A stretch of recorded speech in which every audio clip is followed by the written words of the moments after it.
When I was little, I used to play with these Hot Wheels race cars. You know, the little play toy race cars where you could put them on a track and just, boom, you could fling them, and then there's like two loops that they could go through and whatnot. I love those things.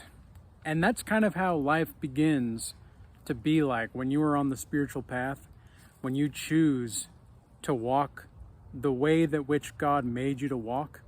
It's kind of like God's hand just pushes you onto the racetrack, and now you're in that race car and you're going on the track however God needs you to be. And it's really a blessing because everything just starts to work out itself. You may not understand it. You may not agree with a lot of it, and you might feel like you're losing a lot because that's one thing that a lot of people go through on the path, is that they feel as though everything is being lost, or that they're losing their friends, they're losing their family, they're losing their careers or their jobs, whatever it is that they feel like is no longer serving them, but yet they don't really want to let go of it. And this is where surrender comes into play, because what surrender allows you to do is to remain devoted to that which is higher. You remain devoted to that which is true. You remain devoted to not that which is dead, but that which is of the living. And so everything starts to work out miraculously and in your favor when you are favored by God. You're favored by God if you're on this path, if you're actually trying to make an effort, because of course we're not going to be perfect. Of course we're not going to have everything all together all the time. But there will be certain rewards that God will reward you with. You might not think that it's a reward just yet, but God will reward you for certain things because, well, you're meant to have these things. You're meant to live with these things. You're meant to accept that this is a huge part of your life that you must not neglect. Because to neglect your destiny is to really neglect what it is that God wants you to be devoted to. And if you're not going to be devoted to that which God wants you to be devoted to, well then, how do you expect to live a fulfilling life? You see, I don't really need a lot of money. I don't really need a lot of things. But I do want a lot of money, and I do want a lot of things. And the Regal Change brand, it is a business, but it's not a business. Like I could absolutely be immoral about everything and get a bunch of money today if I really wanted to. But I'm not that kind of person. I don't need to be that kind of person, because I know that everlasting life is going to be way more valuable than anything material. But that doesn't mean that the material is invaluable, or it's not valuable. Material doesn't really have the potential to be invaluable, but it is valuable. Okay, you can't really put a price on certain things like loyalty or like relationships. You can't really put a price on these things, but what you can do is you can negotiate and grow together. I don't think that there's anything wrong with being in a relationship with people and it be a negotiation, because that's kind of like what a prenup is, right? A prenup. And there's an interesting statistics about a divorce attorney. He said out of the 20 years that he's been doing divorce law and all of that stuff, only 5% of the people that are getting divorced have prenups. 5%. So that means 95% of the people that are getting divorced do not have prenups. Well, I found that to be very interesting, because what that tells me is that prenups and prenuptial agreements in relationships and marriages are more likely to last, like by a very, very large amount statistically. And I think that's very interesting. But it is kind of an exchange of sorts, right? And a marriage is kind of like a business. You're in a business with the other person. And you have to know what you're getting yourself into and who you're getting yourself into with. Because if they're not who they say they are really, if they are not capable of being who they say they are, well then why would you want to do that? Why would you want to be in a relationship with this person? But nonetheless, everything's going to work out for you the way that it needs to if you and this person are not aligned. So the thing that you have to recognize and accept is that if you truly want to grow with another person, if you truly want to live a life of prosperity, you can have these things. God's going to put you on that track, and you're going to be going and flying and doing the loops and such. Man, I had this really cool Hot Wheels thing one time. I saved up, like I had to do a lot of chores to get this thing, but it was like this circular race car, like Hot Wheels track, and so it was kind of like a globe, and there were these like electric. Well, it was more like it was battery operated, but you guys get what I'm saying here. It was like these wheels at the bottom where if you put the car in, they would all like fly, all around in the sphere, and it was super cool, super awesome. And then they would crash sometimes, and the wheels on the bottom, they would shoot the car up. That's kind of like how life is sometimes. Sometimes life, when you get enough momentum and kinetic energy, you just start to really flow. Everything starts to become a lot more effortless. Life is really effortless if you want it to be. I don't understand for the life of me why so many Christians in particular, because I don't consider myself Christian. I say that I follow Christ. And the reason that I differentiate the two is because of semantics. Number one is because I don't really want to be associated with the religion of Christianity. However, I do stand firm and affirm myself in saying that I am a follower of Jesus Christ. I love Jesus Christ. He is God to me. Like I've seen enough and I've experienced enough to understand that it's not even like it seems to be. It's like I know that this is the case, and I don't condemn people and say, "Oh, you're going to hell." If you're not with me, you're going to hell. It's like, it's not about me. It's about Jesus. So who am I to say anything about anybody's salvation? Because you might be surprised. Like there's a C.S. Lewis quote, right? He says something like, you might be surprised who you see in heaven or something like that. And I think that's a very astute observation, because there's a lot of people that you might think, oh yeah, they're not getting salvation. They're not going to heaven. They're going to hell. Meanwhile, you're going to be seeing them get more rewarded in heaven than you or something like that. I don't know. Who knows what can happen, right? So the best thing that we can do as followers of Christ, if that's who you are, if you're not, you're still welcome here. Hope that this is useful for you and has some utility and edification. But the thing is like, it's not really our place to judge people's salvation, but we do have to judge people's behaviors and actions. Can you judge people's behaviors and actions appropriately to determine that if they're going to be who they say they are?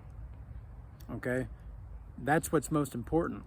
And so you have to recognize that a person who doesn't want to have their words and their actions align is going to do anything to deceive you. And those that do anything to deceive you will do anything to get their way. This means that these are the kinds of people that you do not want around in your life. These are the kinds of people that they are very dangerous people to be around and to have around.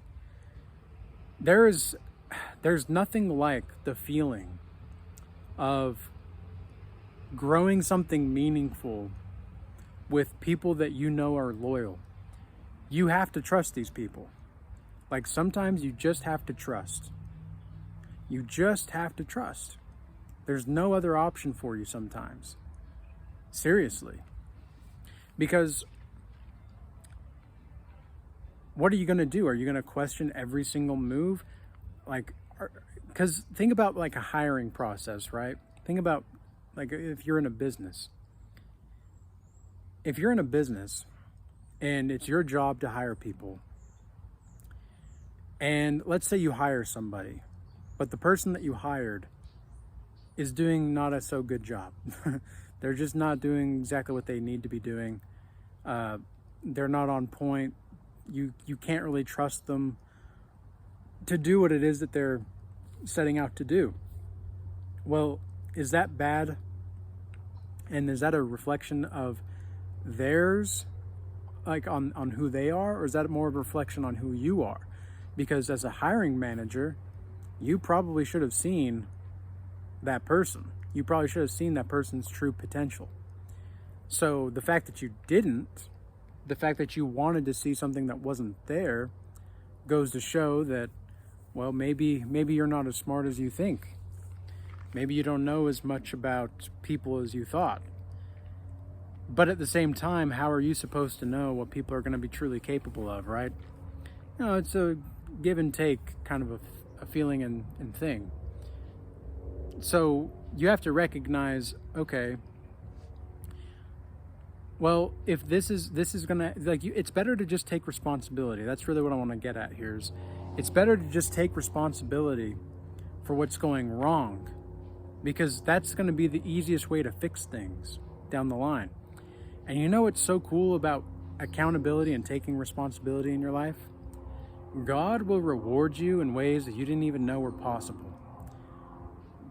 You didn't even know. Like, you had no clue everything was going to work out for you if you just were able to take accountability and start to move toward a better state of being, in which you understand that you may not have all the answers. A big bird just like flew by. You may not have all the answers, but what you do have is the wherewithal and the ability to gather resources and obtain those answers and get those answers. This is what's key for you. You have to recognize that you have the power to do this. This is completely in your power, and God gave you this power. God didn't just make us to be weaklings. Okay, God didn't make us to just have to struggle all the time. Yes, there's going to be a lot of struggles, but I genuinely think, and I've asked this question before, but I think it's always worth talking about every few months. It's like, genuinely ask yourself, for example, why carry a cross if you can carry a guitar? Seriously. Why carry a cross if you can carry a guitar? For me, for example, I love guitar. And I think guitars, just music in general, has the ability to speak to people in a way that they can understand, universally. Everybody can understand like the language of music because it's pure emotion, right? If it's done right. But if it's not, then it's going to be very robotic, and it might be a catchy tune, but it's not going to have soul. It's not going to have this depth to it. So what you have to recognize is, okay, how can I speak to people universally in a way? Well, the only other answer apart from music is spirit and truth. And in John 4:24, it talks a lot about this. Spirit and truth is going to be the only way. So spirit and truth is going to be, like, those who worship God worship in spirit and truth. That's John 4:24.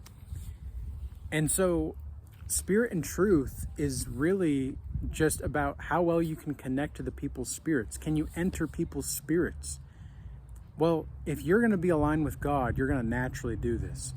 It's not going to be hard for you to do this.